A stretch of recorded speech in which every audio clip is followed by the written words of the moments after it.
All right. Good to see everybody. How you doing? Well, I thought for us, a really cool week to be back in the division. And in the NFC East, Philadelphia has been the heavy hitters so far this season in the division. So a great challenge for us. And we're pumped to be able to get them back here at home, the fans, and get rocking. So all that said, let's get it cooking. So you guys opened the window on John Allen. What does his possible return mean? Yeah. Well, first, I think it's like a remarkable part of the rehab, John, for him to go through it. There's a lengthy protocol in the return to make sure, we don't miss a step along the way. For us, you've heard us say protecting the team. That's the player, too. So we did that with Marshawn, and he's really worked hard, to get ready into this space. So we'll just kind of take it practice as we're going, but he'll be back, in with the team today and going through it. Where have you seen the progression with Jaden even in the last few weeks? I'm sure you're going to see it continue throughout the year, but is there anything that really jumps out to you? Sliding. Yeah. I'm just got to have some fun some days, John. It was a big topic week one, if you guys don't forget. I mean, there was a lot of talk. Someone. Whole nother discussion. Here's what I would say, John. One of the things that we've worked really hard on is remaining a passer inside of the pocket. When he's got legs to move. And so for him, remaining a passer longer, the guys, stay in coverage longer, the receivers down the field working. So I think that part of the game, there's been improvement, and I would say we're still progressing in that spot. He came in with a really rock-solid background. So for me, it's the things that don't show up on the stat sheet. It's checking to the right play. It's getting to the right protection. It's taking care of the football with great decisions.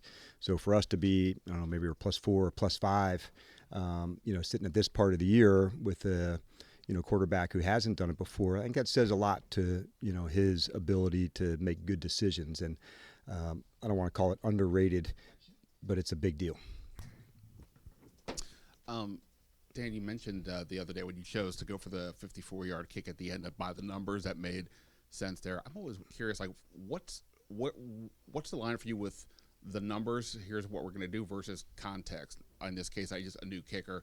Yeah. But whatever the decision is, what's for you that line of the numbers versus context? Yeah, through the pregame. And to make sure, how they're striking the ball, how that's going. So that kind of part of it too, Ben, to say, we feel comfortable. And honestly, the player feels comfortable at this line to go. So that's really what I lean in on a gut instincts. Inside, it's always a little better, because you're, not dealing with other factors that could go with it. But it does have it. You're right. It brings up more context to it. And as I'm starting to learn them more, I'm also, asking, looking, watching, what do I see? What do I hear out at practice? And so those are the things that I look, for. And fortunately for us, it's windy as hell sometimes here at practice. And so we get to be in those moments and those conditions. So we do make it challenging, but there's nothing like the live game at it. And to stay with that notion of context, we talked the other day about Jaden or the sacks and where Jaden maybe needs to learn some things. Doesn't have a starting center. You guys are missing a bunch of playmakers. Is that like another notion of like, okay, you may think you can do these things normally, and you can, but you don't have these pieces. Maybe consider that when you're making those decisions in the pocket? I don't think you have to consider the like you're not calling specific plays, with certain players. So it's not like, hey, these are out. We just do everything exactly the same. So you definitely feature people in different ways. So I think in that instance, Ben, it was probably more coincidental than not. I can't tell you that the same results wouldn't have happened if we had, a couple other players there. What I can say is that you're always adjusting and seeing what to do. And at the end of the line, like way too many for us in the game. That's the name of it. So easy to pick back at certain things, but at the end of it, just the number was too high. I wouldn't necessarily put it on a specific person not being available. Dan, to watch what happened to Ertz and to Chin in the game the other day, we know they'll be in the protocol, they're going through a process, but how difficult is it to see a teammate go down like that and then frankly, just have to respond to the whistle and play the next play after you've been kneeling, wondering what's going on. Yeah, for sure. It is a challenge, and it's especially difficult. Both teams were right there in the game, and so at that point, the focus is on the player, and being able to get into the next space. That does take mental training to go on to the next thing, because you don't want to be callous to say, oh, this next man up or that. That's not what we say at all. But you do have to shift back into the mode of the game and responsibilities and that. As a coach, the good news that when you're seeing a player getting up and walking off, that they're with the best of the best in terms from the medical side. And I have certainly been impressed over the weeks of when I've seen people respond in action here. I saw it firsthand with Austin to the field. I saw it firsthand with Noah, where it wasn't the wind knocked out. It wasn't, and you had to dig layers down to find that he had a significant injury. And so that, as a coach, you have a lot of faith and trust knowing that, hey, man, these people in the crisis, in the moment when they respond, I always have a lot of respect for that part of it, because that's the same pressure-filled, respond quickly that in that profession is really critical. And I was certainly been impressed, with our team.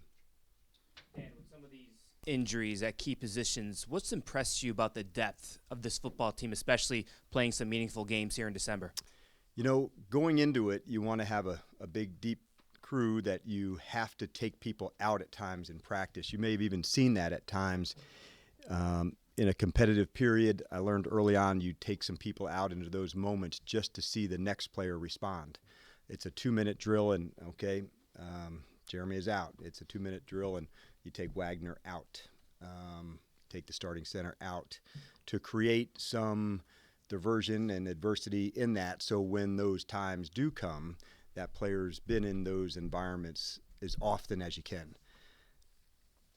From the coaching side, it's really important that every player in the room has the responsibility for the game day. You've heard us talk a lot about development, so it would be unfair to say, just for example, because Chick is sitting here, if he was at the running back room, say, okay, the other 3 are ready, but he'll get there eventually. That would be irresponsible, because we're not developing him, not just the skills, but like the football acumen to go. So each player in the game plan, like they're responsible for that for the week, even if they're unlikely to play in that game. You just don't know when the guy gets sick, something happens at a practice, and the next person has to be available. So I think it's important that like we said, we look at this as like not a 53 or even a 48-man roster, but 65, where it's everybody's can be into that. And that's why I practice all of the players play, not just on you've seen the scout teams holding up cards. So I think that's an important piece to this. If you really want a competitive team, the pressure has to be on everyone to deliver. You don't know who could win the game for you. And so you have to put that pressure on them to get that done.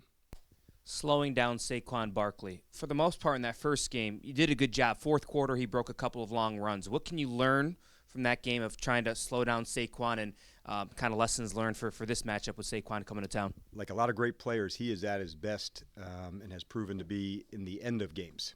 And so we have to make sure the fit and the tackling on the 5th run is the same on the 25th run. And you have to be able to just continue to do right longer than them. And they've proven this year that they're exceptional at staying at it. And that takes a lot of discipline. It takes a lot of work to do it over and over again, because like the great player, it just takes the one. And that's what makes over and over, like the grit of staying in it for each down. That's the key to me. You talk about discipline. So do you lean on your veteran players they all went through it last time against the Eagles? They Yes. saw what Barkley did. Do you lean on your veteran players to advise the young guys, hey, it's a different game? Yep. You go back and watch it for sure, Chick. You have to. And you want to point out the things that you liked. And then, when you think about a game like this, when you're in any division game, what do you need to stop doing? What do you need to start doing? And what do you want to do the same? And so things, whether it might have been a scheme or a technique, hey, that's something we're not going to do. This is something we're going to add. And these other things, stay in that. So what do you want to stop doing? What do you need to start doing? And what do you want to do the same? Each division game, both sides. There's some new things that neither team has shown. So that will happen. It's not like a rinse and repeat. Here's the game plan. You dust it off and put it up in front of everyone. All teams are changing and things are different and matchups are there. So that's what's kind of part of the fun of playing the second time. Dan, what's unique about Philly's front, particularly Carter and Davis, in terms of their effectiveness, their ability to get into the backfield and disrupt things? It's interesting, David. They oftentimes you may have one, on one side that can win, and you can go to chip there, or somebody that's significant inside that you turn the center slide to. Those are the two main examples. Outside usually helps with tight ends and backs, and inside helps with centers. In this case, they've really got an effective four-man rush. And so that's what makes the challenge more difficult to say, that's a matchup. You can help to one, you can slide to another, but somebody has the hard down. And so that's what makes it the most challenging to me. And so you want to get into some down and distances that don't favor the defense. Okay, I'll put my ears back and going. So when it's the super long, how do I move the pocket so I don't put myself into those spots? But that's why I think the first and second down part of this game, I'm not going to say it as important as third down because that, extends it. But winning on first and second down is a big piece of this. Both teams are aggressive, play on fourth down as well. And so four-down football, is alive and well, this weekend here at the stadium. So that's the cool challenge for both offenses and defenses, knowing that, hey, they're willing to go take some risk to stay on the field to extend drives, and both teams have had effective fourth down, offenses. So that to me is one of the, real keys to this. You better be ready to play four downs. With John, the initial thought was he was going to be out, he was going to miss the season. When did it start to trend towards he might be able to get back? Post-surgery to where that started it to say, okay, this is something that, potentially could be there. And then you had to make the next marker. He went up to Manhattan on a checkup. And so once he was able, I would say maybe just a few weeks ago, say this could be a realistic thing. Seeing the surgeon, seeing that process go, because he looked not like a person that had this surgery. Usually you see, a lot less on one side. And so that he's built different for sure. But it was within the last month where this, trajectory was taking place. And if he had hit all the markers, then we knew this would have been the window that the docs had advised to say, if he hits all the stuff to lead up into this pressing and moving, you'd have a shot to do that. And so now, he just hit the spots, and so we'll continue down that way. Got time for three more? You guys have been very competitive against a bunch of playoff caliber teams, but have yet to beat any of them. How important is it in the development of a team as you go through this recalibration first year here to kind of get over that hump and beat some of those upper echelon NFL teams? It's a big deal, and if you want to be seen as a heavy hitter, you got to beat them. Any update from the league about the clock stoppage? 0. Did you guys request anything? No. Thank you. Made it.